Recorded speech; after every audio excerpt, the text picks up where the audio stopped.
we are given this description for the electric field intensity. Looking at this, you should have a mental representation that because of this argument of the sine function, this is a propagating wave in the plus x direction, and because of this exponential decay, that this is a wave propagating in a lossy material. The first thing we're asked is to find the propagation constant. The propagation constant gamma is equal to the attenuation constant plus j times the wave number.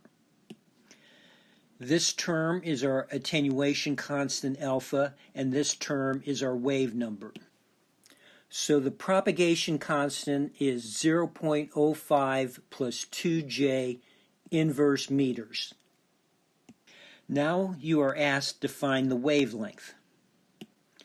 We know the wave number beta is equal to 2 pi over lambda.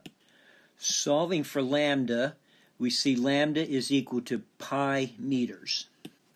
Now we are asked to find the velocity. So we know the velocity is omega over beta. Omega over beta is 10 to the 8th meters per second, and from the argument of the sine function, we see the wave is propagating in the plus x direction, so the velocity is 10 to the 8th meters per second in the positive x direction.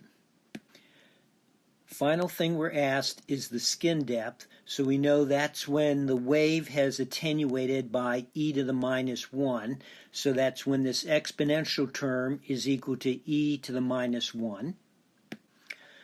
So when this exponential term is equal to e to the minus 1, the value of x is our skin depth, which we give the symbol delta.